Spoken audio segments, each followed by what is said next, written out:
All right, we are back here on the GSMC Baseball Podcast, bringing you our second segment. But before we do that, I would like to ask you again to please like and follow the show. We do get a number of questions from viewers, so to ensure that your question does get read on the air, please use the link gsmcpodcast.net. Really does help the show. Really does mean a lot, so thank you so much for that. All right, we're going to go into our second segment here, which is talking about my NL standings predictions. Now, before we do that, I would like to mention that while I was on break, the Orioles scored twice and made it 2-1 over them. Obviously, it was 1-0 Angels after Mike Trout hit a solo home run to start the year. But Anthony Santander hit a force out with the bases loaded to score a run. And then after that, we have Jordan Westerberg hitting an RBI single to score Adley Rutschman to make it 2-1 Orioles. And it is now bottom of the second with the Orioles up and man on first, no outs for them with Jorge Mateo up. So, again, while games are happening, we'll be giving some updates. I'll be giving a lot of those in the last segment as well. So, yeah, we'll be doing that. And let's get straight into our second segment now, which is going to be talking about some NL standings predictions. So, yeah. So first, we're going to start off with the NL East, and it's going to be the same format as last segment. So, let's get straight into that. So, first, we're going to start off with number 5, the NL East, and no surprise, it is the Washington Nationals. Now, I very much debated having the Nationals be the number 4 team and the number 4 team being the number 5 team. We'll talk about, but because I do think the Nationals do have a lot going for them. I think they have a lot of good young players. C.J. Abrams, you have James Wood coming up, Mackenzie Gore, Josiah Gray, Keibert Ruiz. You have Robert Hassel coming up, Dylan Cruz, of course. So I think the Nationals have a lot going for them, and if everything does go right, they could be a pretty okay team. But in the end, I just didn't know if that was all going to happen, and I went with my gut, and I put them at number 5 here. Again, I think they have a lot going for them in the future, but as of right now, it's not for them right now, and that's kind of it. Number 4, I have the Miami Marlins. So, yes, I was very close to putting the Marlins as my number 5 team in the NL East. I did not, so take that as what you will. But, yeah, the Marlins are still a fine team. I mean, they did make the playoffs last year, but they subtracted from that a lot, of course, with the notable move of being Jorge Soler, losing him. And they've gotten hit really bad with injuries. First of all, Sandy Alcantara's hurt. Yuri Perez just got hurt. So they still have a nice pitching staff with guys like Braxton Garrett there. You have Jesus Luzardo, of course. Noble Mayer, who could come up soon. Max Mayer also made the MLB roster. So the Marlins have some nice pieces, but overall, I don't think it's their year. And that's just because I think they are gearing towards more of a rebuild. I think Peter Bendix came in there, saw the team, and decided a rebuild was the best course of action. So not going to really argue with him. He's a very smart guy and from the Rays, so not going to, again, argue with him there. So, yeah, I do have the Marlins at number 4. And, yeah, number 3, I have the New York Mets. I think the Mets had a nice offseason personally. I think they added a lot of buy low, get high results pieces. Guys like Luis Severino, Sean Manaea, Shintaro Fujinami, who hasn't worked out so far. He just got optioned to the minor leagues. But I think with both Severino and Manaea have very low floors, which means that if they're going to be bad, they're going to be real bad. But I think if they're going to be good, they're going to be really good. So I like the moves they did make. I think the Harrison Bader move was nice.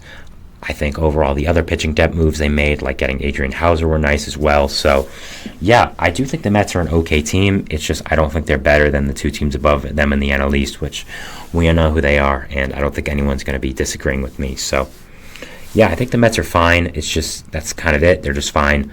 So I think they need to try to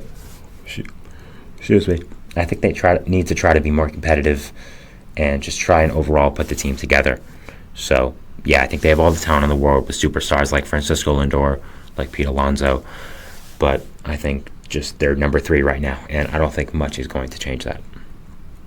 At number 2, I have here the Philadelphia Phillies. No surprises. The Phillies are a great team. Not really much to say here. They didn't add that much this offseason, but they kind of didn't need to add that much. They already have a great team with guys like Zach Wheeler. They re-signed Aaron Nola, which was nice.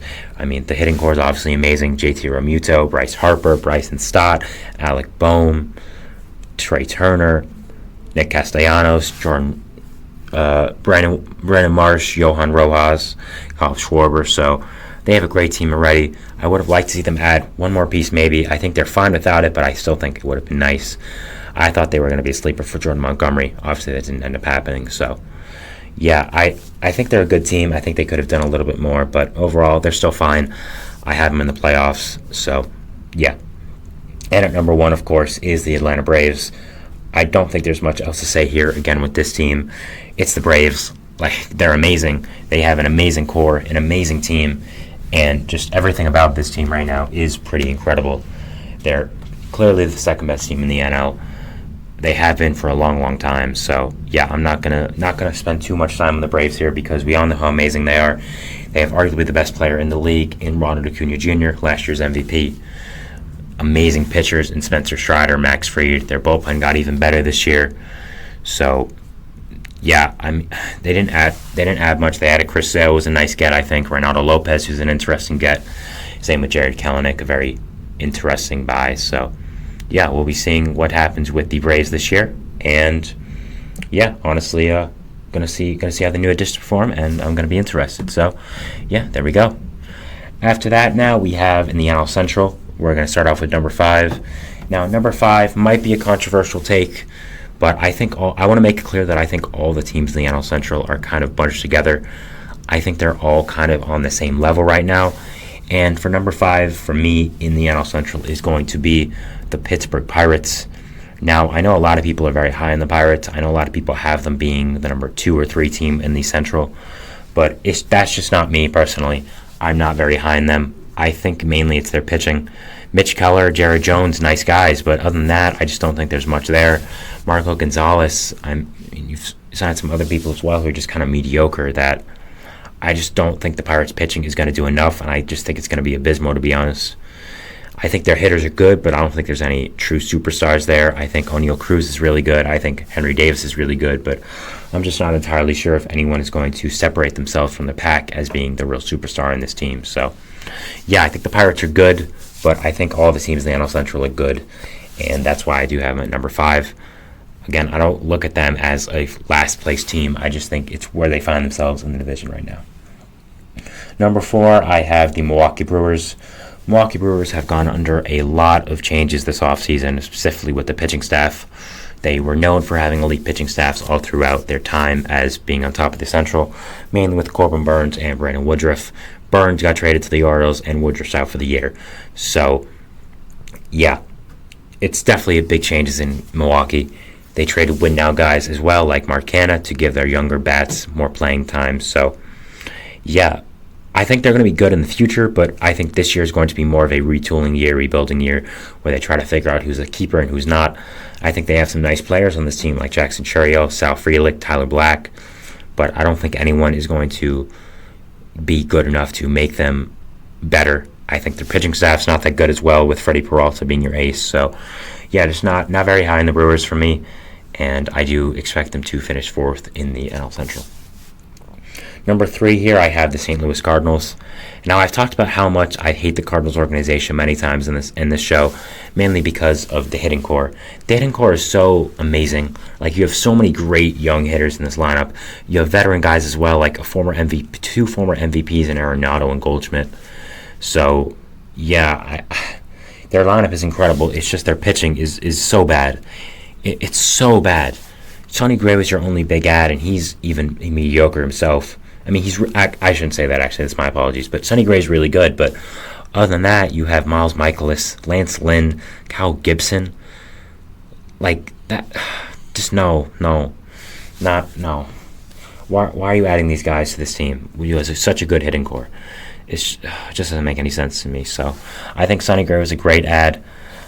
I think that their hitting core is amazing, but Sonny Gray's already hurt. They've already lost some guys with the hitting core, especially Dylan Carlson. So I was debating on putting them even lower than 3, but I just think their hitting's too good for that. Sorry about that. For them to be higher. So yeah, not a fan of the Cardinals. And yeah, number 2 and 1 I went a lot back and forth on here. So, but I decided on number 2 being the Chicago Cubs. I think the Cubs have a lot of good players. I think they had some nice ads this offseason with Craig Counsell as their manager. I think Shota Imanaga was a good ad. Hector Neris was a good ad. It was a nice job bringing back Cody Bellinger. But I don't think they did enough to really make themselves a significantly better team. I think, again, these ads were good, but I don't think there was any superstar that you added, which I did think you needed to add someone. I think you have a lot of good players, but I think you need to add someone bigger. I think it's a good team overall, but I don't think it stands out in the pack of the NL. So that's just my personal thoughts there. Again, I think they're a really good team. I think I was very close to putting them in the playoffs and in the NL Central crown, but ultimately I decided that I think the Reds are better, and that is who I have winning the NL Central. If you've heard this podcast a lot, you know how much I love the Reds. I've talked about their team a lot and how good and young I think their team is. They've gotten hit hard by the injury bug, I will say. You've had Noelvi Marte, you had Christian Arroyo, Matt McLain, all be out for a significant amount of time. One of those is a PED injury, suspension, but you get the idea. So, but other than that, I still think their team is really good. I still think the young players they have in this team are pretty amazing. Ellie De La Cruz, Spencer Steer, Christian Encarnacion Strand. Jake Fraley's really good. I think the pitching's going to take a big step up. Nick Lodolo, Hunter Green, Frankie Montas, Graham Ashcraft, Nick Martinez. I think they're all really good, and I think the bullpen's going to be really nice. So overall, I am high in the Reds. Not as high as I once was with the injury, specifically in Matt McLain, who I was banking on a big season from. But I still think they're going to win the Central. But I think it's going to be really close to the Cubs, and I'm feeling less confident about this pick now with the injuries. But I still think that it is going to. Still think they are going to be a really good team. Going to the NL West here, we are starting off with number 5. Pretty clearly, it is the Colorado Rockies. I'm not saying anything too crazy here. The Rockies are really bad. Teams in the NL West are really good. Just going to move on after that. So, yeah, they don't have that many amazing qualities. If you watch, I have a segment on the Rockies from a few days ago. So, if you want to go in the playlist on my show and want to look and find the Rockies one and hear me talking about the Rockies for a good 12-13 minutes, you can. So if you want to hear Rockies praise, but I don't have any right now. For number 4, maybe a surprise to people, but I have the San Francisco Giants. Now, I think the Giants are an amazing team. I think they're an 85 win level team talent-wise, but I just think the teams above them are better. I think they added a lot this offseason, really good players as well. Just not anyone. I just don't think they're better than teams above them, simply put. Like, there's really not much for me to say about flaws of this team. I mean, flaws, obviously, the pitching staff with so many players being hurt, but even so, I mean, guys like Kyle Harrison, you signed Blake Snell, Logan Webb, you have some good guys to fill in. It's just, I think there's too many really great stars missing out. So, yeah, not the biggest on the Giants. Number 3, I have the San Diego Padres. Now, I went back and forth with the Padres and the Giants, but overall, I did pick the Giants I did pick the Padres because of pitching.